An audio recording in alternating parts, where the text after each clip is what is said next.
everybody. Thank you for joining us today. I kind of wanted to give you a quick rundown of how we're going to do this. I'm going to do like first 15 minutes. Then MacKenzie, one of our former students, she just told you, who is working at an NBC affiliate right now in Montana. She's out there working. Yay, MacKenzie. She's going to take it from 11:30 to 11:45 or 11:15 to 11:30, and then 11:30 to 11:45 will be James. And what we're going to do is, if you can use the chat at the bottom and click on the chat and type in your questions, we're going to save Q&A for all of us at the end, just so we make sure we get everything covered, and then leave like hopefully the last 10 minutes, if we time this well, we're gonna leave the last 10 minutes for Q&A for all of us, and we'll go through the chat, okay? So I just wanted to let you know that really quickly. But as Marianne mentioned, I teach video journalism at Saddleback College, and how I got involved is I was a VJ and producer myself in Orange County, and or assignment editor up in LA. And so I've been teaching now for 7.5 years. And I'm going to go over a few things on some tips that I teach my students. It's new for me going online as well, but I'm carrying all of that over to online. I know many of you are print, so video journalism and is new for everybody. By the way, if I go quickly, it's because I want to make sure we get everybody in. I don't want to cut my former students and those guys off, and so I'm going to go quickly, but I will stay on at the end for any of you to chat with me. You'll have my email. I have a document I can share with you with a lot of links. So if I go too quickly, just at the end, we'll catch up. But MacKenzie, tell you a little bit about her. As I said, she's right now working, yay MacKenzie, at NBC affiliate in Montana, but she was a former Saddleback student for Marianne, print and journalism, video journalism. And then James was at Citrus College. And he has, I think a lot of you are familiar with him as well, because he was an EIC, an editor-in-chief, and also the student rep for JACC board. So he's going to jump on as well.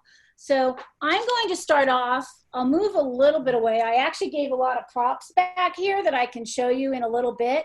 But I use, for mojo journalism, it's really important to know that students have got to go out prepared. Okay, they have to be prepared, because there's nothing worse than being out in the field and not having what you need, okay? So equipment wise, I think it goes the same with student journalists, and it fits perfectly in the situation we're all in now with coronavirus and working out of the home. Because I don't know about you guys, but my campus is closed.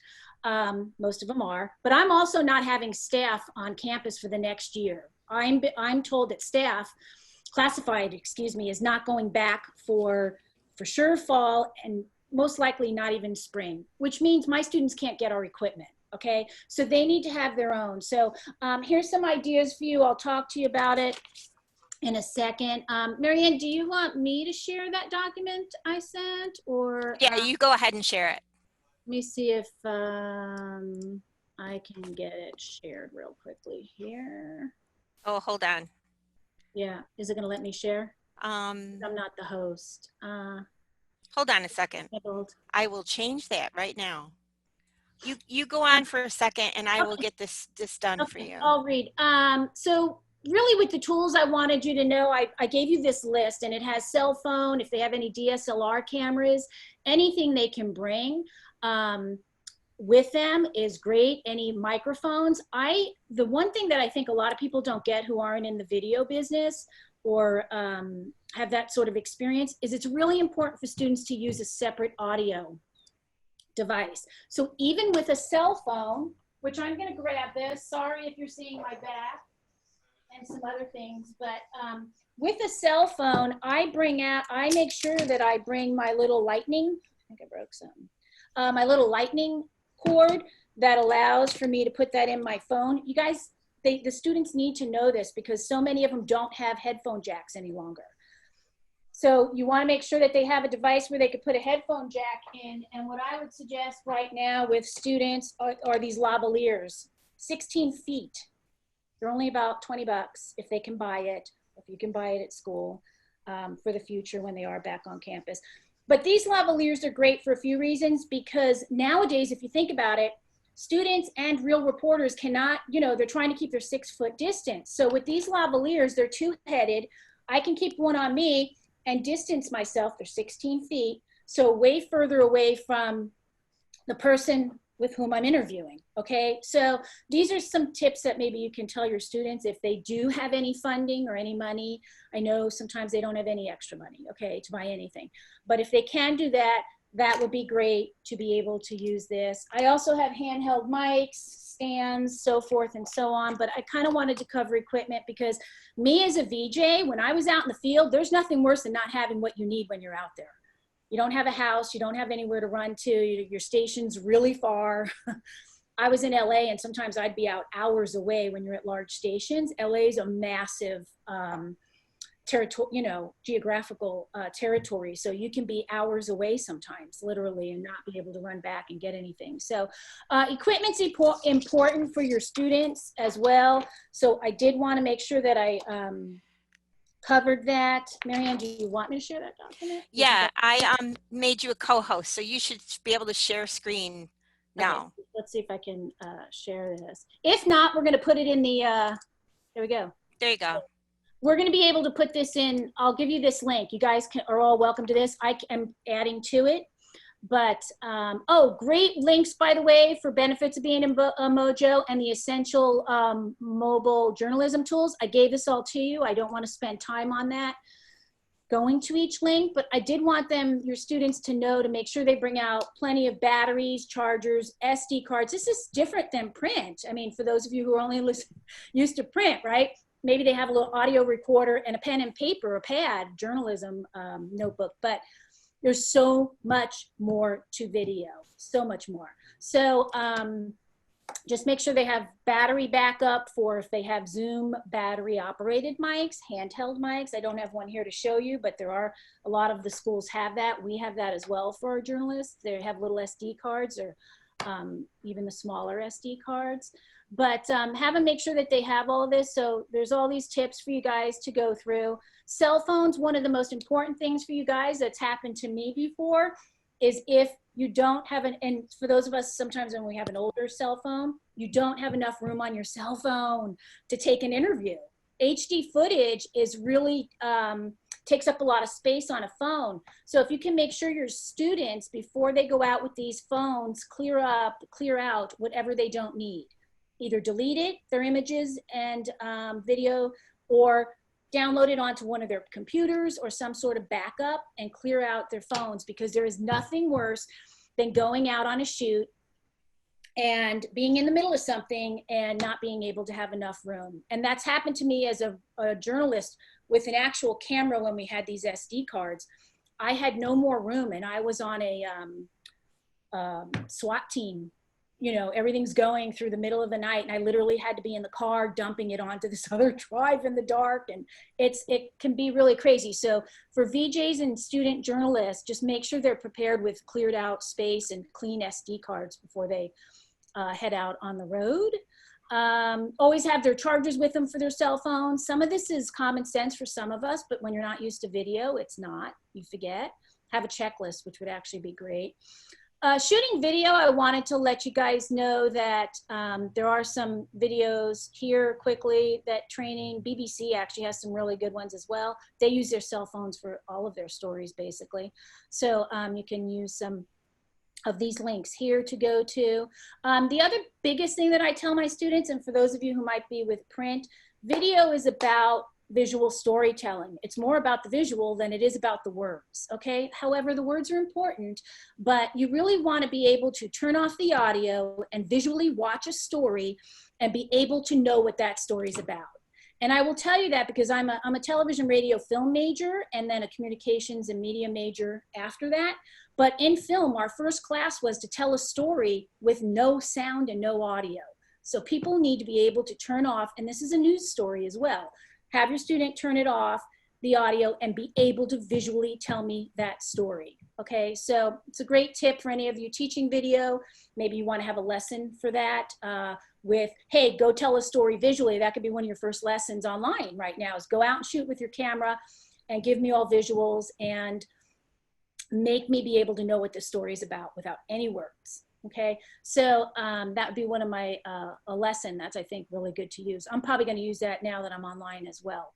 I have a great example here. I'm probably not going to take the time to do it because it's 3 minutes. Let me see. I'll come back to it if I have a couple of minutes. I love this example. It's on my Google Drive, so I think you can get it. But it's a 3-minute news piece that has more than 57 clips. So they literally cut in 3 minutes to 57 different shots of B-roll, video, and or interview. And if I can give you one tip to teach these students is variety of shots, okay? Variety, variety, variety. That will make their story so much more interesting, which means a close-up, medium shot, extreme close-up. And if I have time, I'm gonna show you this, but let me see if I could get through everything else. Something with interviewing that I did wanna jump on really quickly was the fact that it's a new normal. But our other interviewing, and it's actually kind of opposite of what we were. The first time we used to say, get as close to your source as you can for an interview, right? You want them as close to the microphone or with you hand holding a mic back and forth, like this, you're gonna certainly be within 6 feet of another person. But right now with coronavirus, where I said is to use this lavalier, and so you guys can be separated, I would do that, as well as encourage the students to possibly Zoom or Skype their interviews, especially if they're uncomfortable going home. It's okay right now in our new normal. If you watch any of the morning shows, right? GMA, every single morning talk show, every talk show has everybody at their home right now, right? And they're interviewing them. The only thing I would suggest on that is this. Please tell them to not be in a bed while they're interviewing somebody. I mean, unless it's appropriate for the story, yeah, do not have them in bed, because I had my students do stories when we went home for coronavirus. And I don't know what the story was about, but it had nothing to do with being sick or ill or in someone's bed. So he interviewed somebody and the kid was, you see his headboard and all of this, and it's distracting. So make sure during interviews that your background is not distracting, not just a bed, but anything distracting going on in the background. That's another massive tip for interviewing. The other interviewing tip is watch your audio, transitioning over to audio, but you need to watch air conditioners, vending machines, right? Anything with doors opening and closing that could be really distracting. So when students go interview on a campus, sometimes they sit there at the entrance of a door and then it's so distracting. You're not paying attention to what the person's saying in the interview. You're watching people swinging in and out of a door. So kind of watch the background on interviews. And that's even now at home and with Zoom and being in a bed or, you know, in their pajamas or what have you. So I'll add some more. I have a bunch of links I can add for interviewing that I haven't added yet, but there's some info here and I'll add those links for you. This is also a good one on the BBC did or someone did an article, actually, it wasn't BBC here, but it's about the impact of mobile journalism and keeping your distance now. A lot of people are using those really big boom mics, kind of like they do in the movies for audio, but you have to remember this, that if a mojo, your student is going out on their own, videotaping with a camera or a cell phone, they most likely don't have a tripod. So they're holding the camera. They can't also hold a boom mic, right?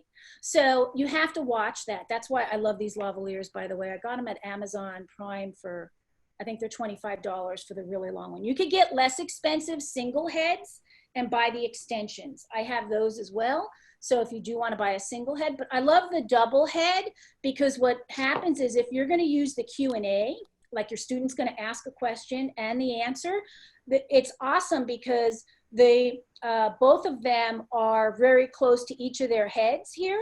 And so the volume and the quality of the audio is the same. For instance, if you used one single head for just the person you're interviewing and then your student asks a question, I don't know if you've had this before, but they're so much far away from the mic source that they sound way lower and different. So if you want to keep it equal, the dual head for the lavalier is best, okay? And then really quickly, because it's 11:15 and I'm gonna move on, my last part here is about mobile apps. And maybe you guys really wanna know this, but these links here definitely go to this link. Okay, I'm going to show you these two links, but they have, look, all of these for Android, photography, video recording, for Androids, for iOS, multi-video editing. iMovie is great for phones that my students like when they have Apple products. So iMovie is what my students use on the phone, but here's some great apps for you guys. So I would go ahead and, I feel like I'm gonna empty out. And then the free apps here are both for mobile, desktop, and cloud. So instead of me taking the time to go over it with you, I'm going to leave that with you so you guys can go through that. Like I said, I'll add to this whatever questions I'll have. If you want to type it in the chat down below so you don't forget it, or write a note, I'll answer some Q&A at the end, and I'm going to hand it over to MacKenzie here and stop sharing my screen. Karyn, I just sent you a message. Can you share the link to this in the chat so that people can get to it? Okay, and I'll be adding to this as I'm getting my class prepared now for all online. I'm putting a compilation of all of my stuff together, so check back on it occasionally too, because I'll add things for everybody. Okay, thank you. Mac, are you there? Yeah, I'm right here. So hi, everyone. My name is MacKenzie Quinn. I'm a current reporter for NBC Montana over here with the NBC affiliate. I actually work in what's considered a bureau location, which means that our main head station where the anchors are and where you see a lot of those in-studio locations are about an hour and 30 minutes away from where I personally work. So a lot of it is that strong communication and building on those relationships that you have. So I spend a lot of the time out in the field, as you can notice behind me. I'm actually in the field today. So a lot of it is being prepared. Like Karyn said, you have to make sure that your students have everything that they could possibly think of and more. And I understand that a couple of you are transitioning from the print side of things onto the video editing side of things, but that doesn't mean that you can't be writing. You always want to bring a pen and paper. You always want to be prepared to be writing things while you're interviewing a subject, because that kind of gives you the time to highlight what you want to focus on. So what I usually recommend to people is let your interview subject know that you are going to be taking notes so that you have the time to catch up and truly ingest what they're saying to you. But it also gives your interview subject time to say something else. A lot of the times the power of silence and the power of not giving them questions back to back can often result in your best interview responses. So something as simple as a pause is really good with that. I also want to focus on smaller markets because I came from California. Before I moved out here, I was working for CBS in Los Angeles, and it was a great place to work, but it was so, the pressure that you feel in a bigger market. I mean, Los Angeles, #2 market, you know, everybody's trying to compete to be the best. If you are a first year on your first contract, the idea of a big market can be very intimidating, and it doesn't provide you or your students the opportunity to fully develop their skills before being thrown into the water. So what I've appreciated the most and what I've been able to enjoy out here is that NBC Montana has given me the opportunity to make those mistakes and ask those questions, and those really turn into learning situations. And we all understand that your reputation is what the public holds you to. We are very, very held accountable in this industry, and people are going to judge you whether they know you or not based on the work that you produce. So being able to understand that this is an industry where you are going to be judged whether you're reporting the truth or whether you make a mistake is very important, because especially out here, you get a taste of what it's like to have people who are more forgiving versus you go into a market like Los Angeles and you make a mistake and you are banned for life almost. Nobody wants to talk to you. Nobody wants to count on you. And that means your subjects as well. So you need to go back to this line of communication, because if you're in a smaller market, the opportunity to meet people is abundant. The people in your local city want to get to know you. They want you to tell their stories, and they want to count on you as a reliable subject for the community. Now, that type of trust is hard to build. It really is. And your subjects are never going to just come up to you off the street. It's very rare. It happens once in a blue moon, but it's very rare. And you need to have the ability and the confidence in yourself to say, well, I need to go out there and I need to meet the community. And it's more than just an interview. For a lot of these people that you're reporting on, it is more than just an interview. Some of these people, it's their way of life.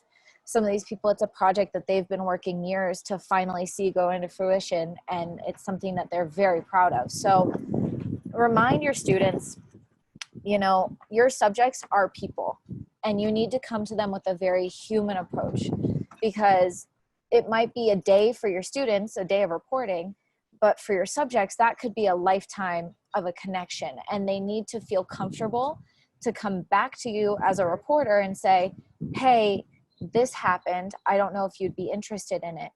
But you need them to feel like they can trust you. You need to have that barrier of trust, because that's really what's going to lead to possible future stories. Or in the case of my small town here, it goes to me calling one of my interview subjects and saying, hey, I really need to do a project on X, Y, and Z. Do you know anyone? And they, if they trust you, will relay you to other people. They will put you in connection with those other subjects. And that's a really important aspect and hard to find in bigger markets, I've found. So there's a lot of beauty to a smaller market. One of the other things that I wanted to touch on is being in a bureau and working so far away from your station has taught me personally that communication is going to get you through everything. Your news director, who, you know, if they're in charge of the entire run, if they're in charge of the entire day, we've all gone to, if you're in journalism, you've all gone into a day having a story or having a couple of ideas, and you go gung-ho and you say, this is exactly the project that I want to work on. Well, 10 o'clock hits and your subject isn't answering your calls. They don't want to talk to you. They've no longer answered, and your story has gone down the drain.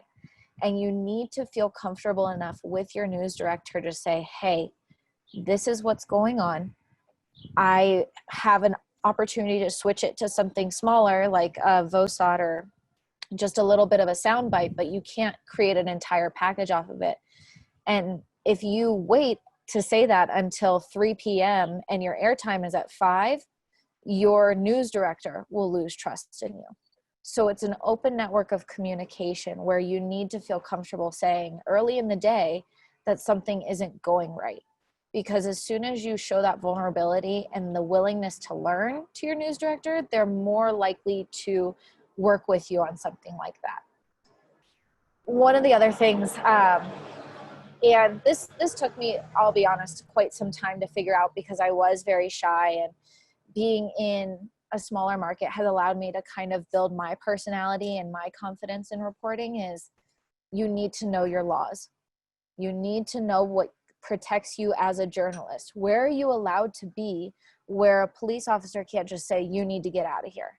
Because had a police officer come up to me 2-3 years ago and I was shooting a story on a fire or covering something else like this, even if I was on a sidewalk, I probably would have left. But knowing the laws that are abide by in each state, so a very universal one, right? You can be on a public sidewalk and film, no matter what it is. As long as it's public property, you can be filming anything, you know, and the police have no right to tell you to leave. So if you're covering a very important topic, if you're covering breaking news, if you're covering things like that, you need to know what the laws are so that you can respect your local law officials, but also provide the public with the most important knowledge and things that are happening today and the most accurate reporting. Because at the end of the day, if you report the accurate truth, that's going to cause your community to believe in you and have faith in you as a reporter. And I'm sure that my counterpart here is going to go into stuff like that, because when he was reporting, I'm sure it was just crazy. But so we'll go into, as you can see, I'm outside today. And this is my day every single day. It doesn't matter how long it is, doesn't matter how short it is, I'm always in the field. And a lot of those times when I'm in places like this is almost a 2-hour drive from my station. And that means that I need to stay in this location, get my entire package edited, and then turn it into the station before I even head home. Otherwise, I'm not going to make a 5 o'clock deadline. So the reality is that we are on a very hard time crunch. And the turnaround and publishing we're in an entirely different age where online and social media content is being digested more than most broadcasts. So our goal in our station is that we get our stories online on digital before we even get them on the broadcast. Now, starting your day at 8 in the morning and still having to shoot a package and things like that can be challenging, but the best way to do it is to just have good time management. I'm personally slowly starting to get the hang of things, but I already have my stories lined up, interviews lined up for the next week. And I know that as long as I keep it that way, that's what's going to help me personally. But understanding that, you know, people digest media and information in such a different way than we're used to is something that's really going to help your students understand, because the way that we digest broadcast information, you know, video first, your sound bites, you're watching it with your eyes. You need to enjoy what you're watching because you only have about 3 or 4 seconds to really grab a viewer. And the viewers that go online are usually reading an article before the video has even been broadcasted. So you have to entirely switch around your writing module. More likely to a print situation is what you really adjust it to. And you do a print version online. And you push that out as soon as possible so that your public can read what's going on before it even broadcasts. And that's something that's also going to draw your viewer to want to watch the broadcast at 5, 6, 10 p.m. because they might have really liked your story. So they might want to say, hey, what is this visual about a building being demolished and the town's building something else? Or who did clean out that duck pond? It was really gross, by the way. Who cleaned out that duck pond last week? It was a really big effort, and it was a football team of boys just doing it. So things like that, understanding how we digest media differently is something that is really going to transition your writing, because that means that you have to take those print broadcast skills, everything that you've learned in print, and you can still use those. You can still put those on your digital platform, and you get to partner it with your broadcast and package that you've produced. So it's a nice visual and print story. Now, Karyn touched on equipment, and our equipment nowadays has definitely changed from what it used to be. So for students, yes, you want to have your phones. I would recommend a tripod of some kind, or tell them, you know, everything around you is a tripod. A table is a tripod. A floor is a tripod. A selfie stick, believe it or not, works really well if you want to do, you know, a broadcast of yourself and you want to shoot the camera at yourself and you want to hold it this way and you want to talk about what's behind you. Selfie sticks actually work really good for that. It also does great if you want to hold the phone up and down and little things of that nature. With the time that we're working in, and with the COVID-19 and everybody being very aware of the things that are happening, masks, hand sanitizer, cloths to wipe things down, little Lysol wipes, and things like that really make a big difference. I make sure that all of the equipment that I use, I wipe down as soon as everybody's done touching it, or as soon as one person touches it, gets wiped down. As soon as I touch it, gets wiped down. Before I even hand it to an interview subject, even if I wiped it down 5 minutes ago, wiping it down again. This is an environment where you need to make the public feel comfortable and let them know that you worry about their safety, even if it might not be something that they think about, because subconsciously they're going to say, oh, this person cares enough about me that they're taking the time to do this. And they didn't see if you wiped it down 5 minutes ago because they weren't there. So you need to make sure that everybody else feels comfortable with you being there, with you providing them things that are up to health code standards, and show them that you are a source that can be trusted. Everything else, batteries, tripods, microphones, Karyn went into the majority of it, but never underestimate a pen and a piece of paper, because that's something that you cannot forget to bring with you, even if you've got all of your camera equipment. Now, I appreciate all of you giving me the opportunity to speak today. I am going to hand it over to James. I know he's had a great year of experience, and I can't wait to hear what he has to say. So, James? Okay, there we go. Thank you very much. I appreciate it. I was shaking my head to a lot of what you and Karyn were saying, because I was learning, making all the same mistakes when I was out there. I'm a little surprised that, don't tell Marianne, but I was a little surprised to be invited today, because I haven't really incorporated social media in much of my student work until recently, but I had some like exciting early successes, and so I'm happy to be here. The students that I go to Citrus College and Los Angeles City College, and the students that I work with bring their phones to everything. We use them as voice recorders and cameras and video recording, and they aren't really the best at what they do, but they do in a pinch. And they're kind of like a helicopter plane, which isn't really best at anything. It's just a helicopter and a plane. But the important thing is that you're there as a reporter, and like MacKenzie was saying, you have to bring the mojo mindset as one of the links that Karyn shared was telling us. You want to avoid antagonizing people. You want to be mindful of being in people's spaces, and I think it's good to remain calm and somewhat unreactive when you're in like a kind of a chaotic environment.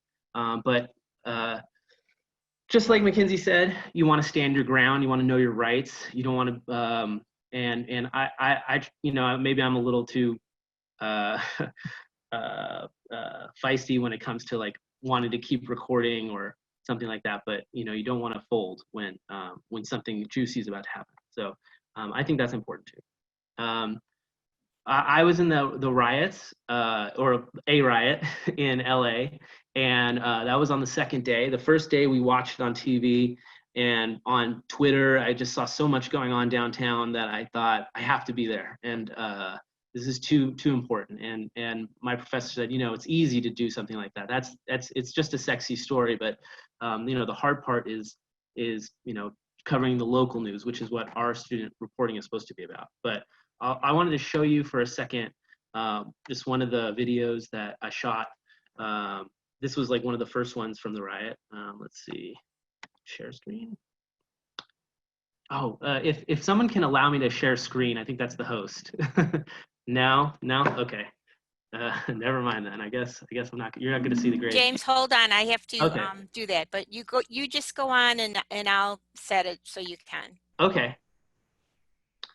Okay, so anyway, I'm going to show you some videos, or a couple videos that I took recently, and that I was really excited about at the time, but in hindsight, they probably weren't the best shot or anything. But anyway, while I was in the riot on that first day, some of the protesters, they suspect you might be an undercover cop because you're going right up to them and asking them, and I'm not dressed like them.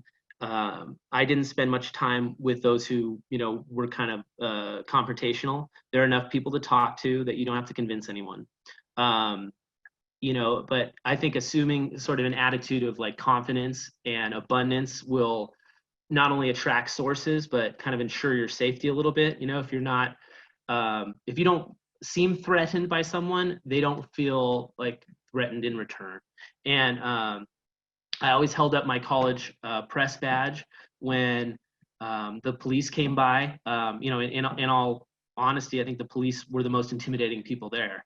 They have their riot guns out and they're pointed at you and they're yelling but if you kind of, I find it like disarming of them to talk to them, like go right up to them and ask them a question, like, is it okay if I'm here? Or, am I where I'm supposed to be? And I think it really goes a long way to kind of calm their mood. I don't know how, these protests are still going on and there's still confrontations going on, but I don't know how much more, how much longer that, students are going to be in these situations, but we live in kind of chaotic times. So maybe this is something that might be a regular concern for them. So, but reporters have to be flexible, of course. They should be able to ask if they can use someone's phone if theirs dies. Mine died, and I'll get into equipment in a minute, but you need to be able to spot people who can talk to you and move quickly. I was out there for like 5 hours recording and stuff, and moving around with the looters. And, you know, at some point you're exhausted, you just want to go home. You don't know if you're going to get any more footage, and you've had enough. And, you know, you find people who are stranded and, you know, just willing to talk. And I was able to borrow someone's phone to call my friend who picked me up because the trains were down, which I took. So, there, you know, there's things like that. You have to kind of think on your feet, I think, a little bit. Like, I think it was MacKenzie that said one of the most important things, and this is what I was drilled into by Professor Patrick Schmidt, was you have to plan ahead. There was a dispute among our editors as to whether we had given the editor and advisor proper notice before going into the riot. But, you know, in hindsight, it would have been much better. We could have got out more stories. You know, we only put out like a story or two on the riot itself. We could have coordinated our coverage. There was another reporter who simultaneously said, I must go, and, you know, didn't talk to anybody and was kind of reprimanded afterward. But we could have managed our safety better. We could have isolated ideas, story ideas, if we talked about this beforehand, and found certain, you know, people to interview. But so much of this is spontaneous that, you know, mobile journalism is sometimes, you know, you're just flying by the seat of your pants. So you don't know who you're going to talk to until you do. And I think that's kind of the best part of this, is that you just have to get out there sometimes and practice with the social media functionalities on your phone with your audience. You're going to learn as you're going, and I'll get into that, I guess, now. So when I was in the protest and the riot, I wore clothes to stand out. So neither the police nor the rioters kind of suspected I was with either one. I spoke to everybody, including the police and the looters. I brought a kind of like a water bottle full of like pepper spray repellent, like baking soda, some things I had read on the internet, like baking soda, and some others like milk or something like that, or Pepto-Bismol, I think was another one, some kind of antacid that's good for the eyes. I listened to the looters when they said that where they were going next. And I listened to the cop radios, which are loud. And so they kind of tell you where the next kind of mob is moving, and you know, they're broadcasting it to each other constantly. So you kind of have to stay very alert when you're out there in that kind of situation. And Marianne, can I put on my share screen now? Can I show some of the okay, good. So let's see. So I'm going to show you a quick segment of a video. This one, like I didn't, you know, let's see. Share. Okay. Hope that's visible. Yes, we can see good. it. So this was right in front of the police headquarters. I had just videotaped a confrontation between police and the looters, and this group just ran through so quickly and destroyed this storefront right in front of this police headquarters, which is right over here. You know, this is choppy video. This is a line of police gonna fire these rubber bullets at these protesters here. There's this woman was like crying, and I asked her, why are you in the protest if you're, you know, she's like, I'm just overwhelmed. But yeah, so that was one. I got this video right here was the first, I don't know, I saw this fire. I didn't know any of this was gonna happen. I just was, I went to initially, I think I'm still sharing. Yes. I initially went to this rally in Boyle Heights, or in Boyle Heights, for people who had been shot by the police, and then I just was talking to people, and they said, I asked them where they're going. They said, we're going downtown, and curfew. This was the first day of curfew, and so maybe I'll share this a little bit too.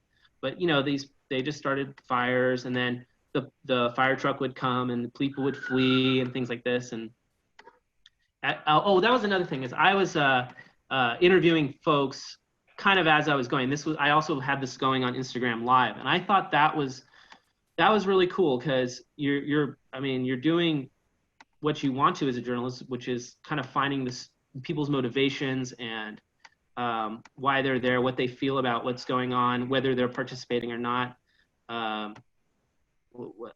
This gentleman, you know, said that he had evidence planted on him at certain times by the police and was just there to kind of see what was going on, and he didn't like how police had treated him over the years. And I thought this was some of the best part of going out there was just talking to the folks.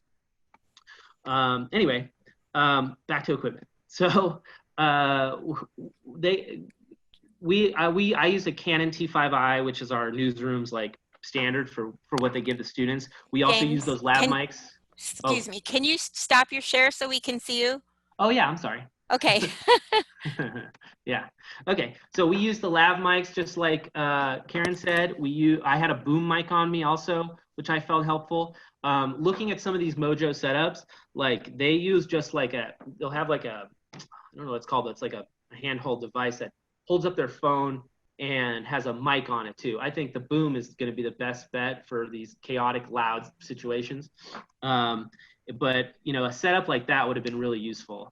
But I have an old Samsung here, and it's not the greatest for this kind of stuff. You want newer iPhones, which a lot of students I think have, and they have better battery life. They have better, sharper images that you can turn into print, which is for us really important because we're like almost print first many times. Unfortunately, because Patrick is always telling us he wants us to go digital first.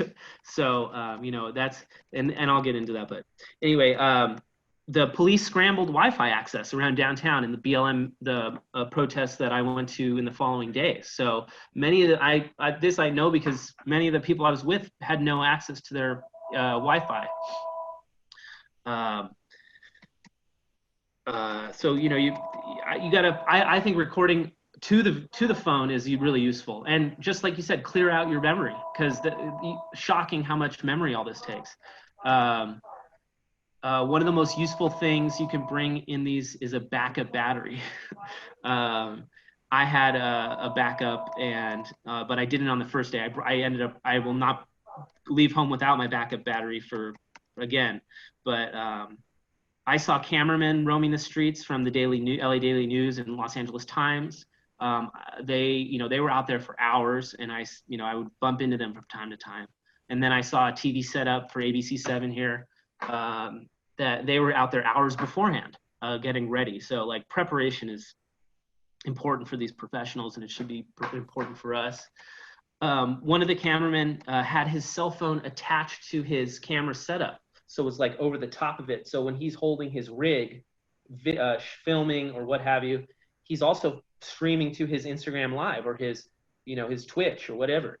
And, really useful if you can somehow get that camera, like because I was holding a camera in one hand and a phone in the other. It was pretty ridiculous. And, and then I'm trying to interview somebody with I have a recorder on me. I only have two hands. So that's the kind of setup could have really been useful when I was in the field. App syncing. There's apps that you can sync your filming to your phone. And I think that's really cool, because you're going to, when we're in a student newsroom, we want to work on all these platforms. Like I've only started using the socials, like I mentioned earlier, but I've gotten more like hits on these videos than anything, and it's because of the social media use. I stream my footage directly to Instagram Live, and so I'm able to interact with people while I'm walking and talking. I'll try to share one more where I'm in this. Oh, you disabled my screen again. Okay, I have a couple more videos, so if you could just leave that share on, I'll switch back and forth. But Instagram is really popular with students. Twitch, TikTok, Snapchat, and I'm like really starting to love TikTok, because I'm seeing reporters like go out there, and there's like some of these guys are just, all they do is confront. It seems dangerous, but they're confronting police about their right to film. In some of these small towns, the sheriffs get on their cases about filming. I saw there's a guy, he does nothing, but he seems like he's in one town antagonizing Florida police all the time about his right to film from a sidewalk. And it's really interesting. And that interaction while he's filming, film first, as Karyn mentioned, but that interaction goes so long, like hearing the voice behind the camera. I try not to talk when I'm filming, because I maybe want to use it for later, but I think it goes a long way to engaging a viewer. you want to see, you know, this video now has a personality, has a person behind it. So that's cool. And I think these reporters should save some of their videos to their phones in case of things like Wi-Fi loss or, you know, dead batteries, whatever, and then upload them later. Instagram, you have to have a video that's longer than a minute to get it up on their like Instagram TV, where you can archive it and save it later and share it later. I lost so many good shots because I didn't know that. And you know, working with these platforms is really the only way you're going to learn. So I think you just have to kind of start just videotaping everything. Like, you know, start talking about, you know, your favorite places to eat and put that on start a Twitch stream on that. Start a TikTok stream, or, you know, make a few TikTok videos about, you know, your garden. Well, I like gardening, but your gardening, or Snapchats, whatever. So, and you'll start learning these platforms and their shortcomings and stuff. James, I know our time's kind of getting there to where we're going to start some Q&A, and I don't want to. Yeah. Okay. Can you share your links in the chat maybe? So. Oh yeah, I'll share some links, and I'll kind of wrap it up here. Yeah, if you share your video links on the side to where anybody can go access those at any time. Perhaps they could even use them with their students. Yeah. I didn't even think I'd be able to fill up 15 minutes, so I'm excited. So in conclusion, like, you know, social media has just given us so much more exposure. If I could do one more screen share, am I? Yeah, great. Okay, I'm gonna do one more screen share here, and I'll do this. Well, this is ABC7's video. They ended up using some of my footage from a local protest, where after we had kind of coordinated our mobile coverage a little more, this is my footage right here from, well, I'm not gonna get all of it on, it's too slow, but ABC7 got to use some of my footage. I got to go on Big Boy in the Morning and talk about, you know, what we had filmed, because let's see if I can show you the video. And you know, this time I was a little more prepared. I had my camera set up. This is on camera. I was doing it horizontally. People were pointing that out last time, like, hey, you can't shoot vertically. You know, stabilize your camera a little more. So things like that, they go. And so this video got 125,000 views, and they shared it on social media, or, you know, shared on all these news programs. And so, you know, that was just, it also spotlighted some of the other work that we've done. This story right here, and this story about like racist groups in Glendora, or people who had come to our city and you know, never really got any traction until this story too, about redlining in our area, historical racism in our area. You know, these things didn't get traction until I started using social media. So I mean, I think this is a really great opportunity for students, and it's kind of the only way moving forward, I think, in the media game, right? Like, you have to have multimedia. So thank you very much, and I'll put the links in the chat. Thank you, James. Yeah, talking and touching on social media is really important too. I was actually going to ask Mac something, going back to what she was talking about in a few minutes, but before everyone kind of comes in on the Q&A, I wanted to address some of the ones I've seen in the chat. Marianne, you could let me know if I'm missing any, but someone asked me what the lightning cord was. So what the lightning cord, it's called the lightning cord from Apple. So, but whatever phones you have, whether it's an Android or not, some of the newer phones no longer have a headphone jack, which is the smaller 3.5mm jack. So what you need with this Lightning or any other of your cell phones, it should usually come with your cell phone, whatever you have, you need this to end up putting in a microphone for your cell phone, right? Most mics have an XLR cable that go into our big professional microphones and cameras, but for our cell phones, you need a 3.5mm jack. So that's what the lightning cord is. Someone talked about a VOSOT. I think some people tried online to answer that, or in the chat. It's a voiceover sound on tape, which means you'll just use a quick voiceover and a sound on tape from the reporter and the person who you've interviewed, versus an entire full-on package that might be 3 minutes long with a lot of different interview and voiceover from the or narration from the reporter. That's in a nutshell. You do need to shoot landscape horizontal for cell phones versus the other direction, right? To have not have the black on the side. And somebody else asked, somebody asked about having their student do the Zoom and it wasn't synced up. I don't know if they videotaped that in the Zoom program or if they videotaped it on their own. But what you need to do is when you start an audio and video source that are separate, it's kind of like the clapper in a film. You need to start and stop them the same time. So if you're using two separate cell phones, right, and you're using one for audio and one for video, you really want to start and stop them at the exact time so that you have the best chance of lining them up so they can get in sync when you bring them into Final Cut or whatever other video audio you're doing. And then I think anyone else on the chat that I missed? Karen, do you mind if I add something to that as well for syncing Sure. up audio? One of the tips that we used when we would use like a task cam, which is basically a separate audio recording device, oftentimes you want to have two separate recording devices. A good way to sync those up is to do one solid clap in front of both of those microphones. And then when you are editing it in the software, you pull up it so you can see the sound waves, and then you can sync those two sound waves up together right where that clap is at its loudest peak, and that should put their audio together. Right, so instead of that film clapping board, you just use your hands. Who needs a film clapping board, right? Why pay for it and go that expense? Thank you, MacKenzie. Really quickly, MacKenzie, you guys, you said going online first was important. James hit that too with his instructor. But what about social media? When you say online, is that a full online story? What about social media? Do you need to tweet and or Facebook your story on what's coming up at 5 o'clock? Do you have to do that first before you finish an online story? What's your obligation with social media down in Montana? So our station really prides itself on being the #1 social media market out here. So it's very influential that we make sure that our stories have started to either be teased or shown on social media. So one of the things that I like to do is when I'm out in the field, I'll take a photo of what I'm going to use as the block when I post it on digital platforms so people can associate those two.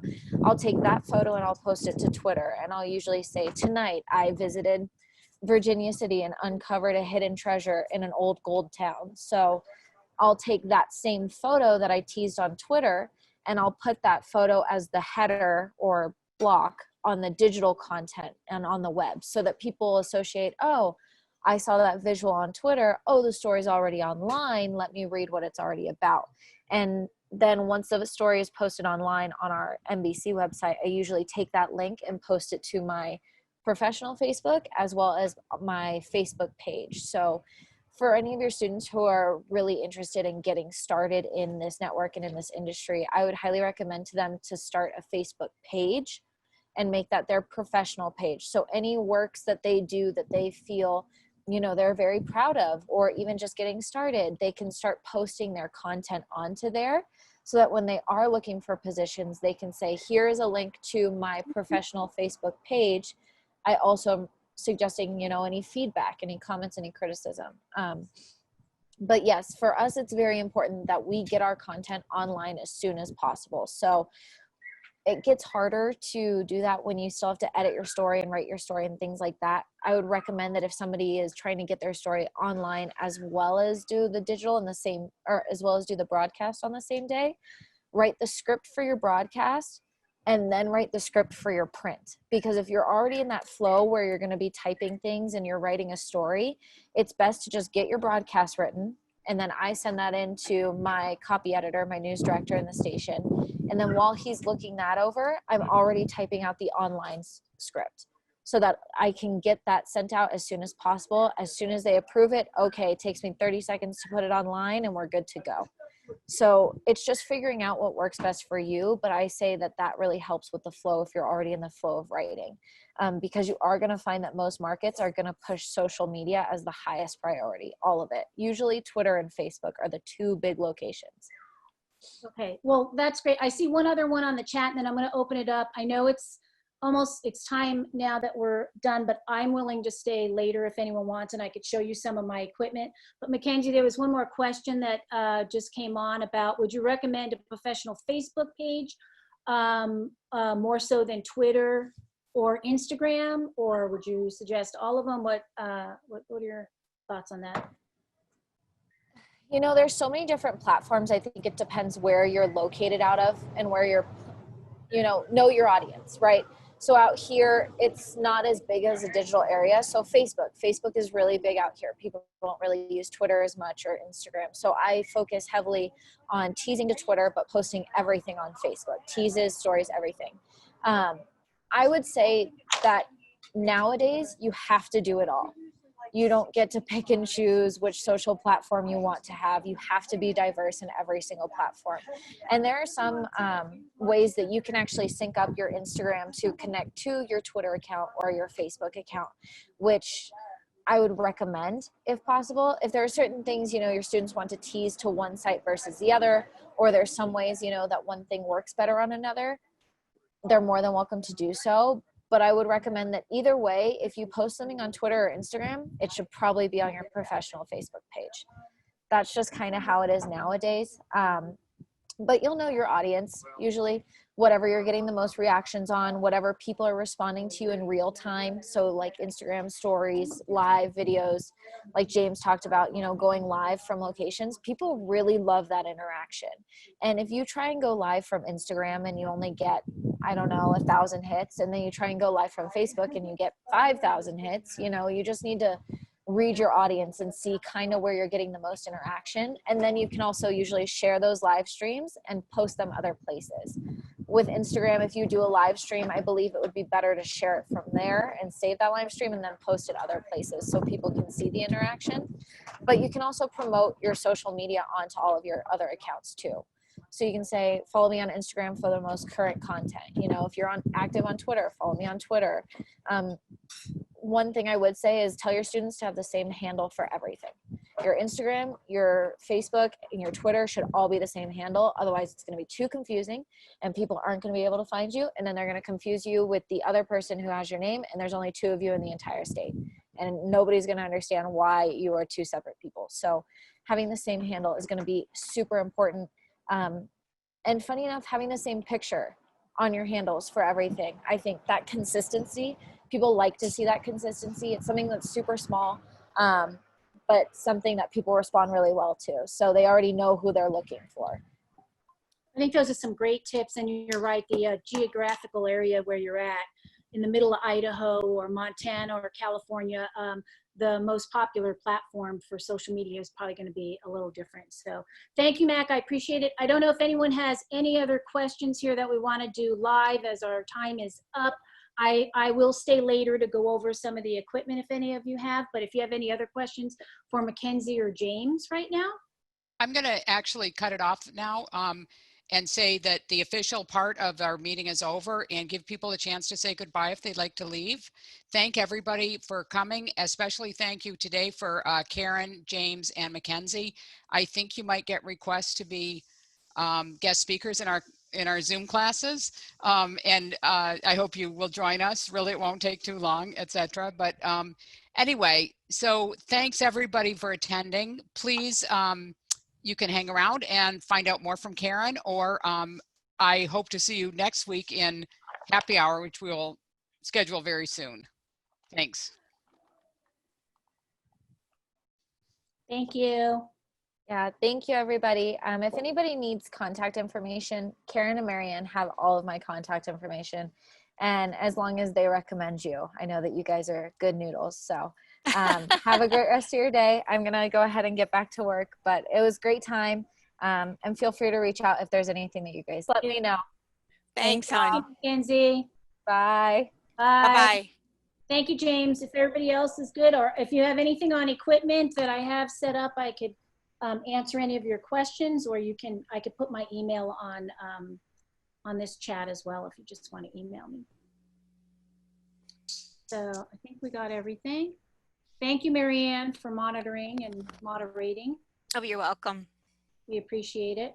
I guess that's it. So thanks everybody for joining us. Thank you, James. A big thank you to you for your time and all of that great information on protests.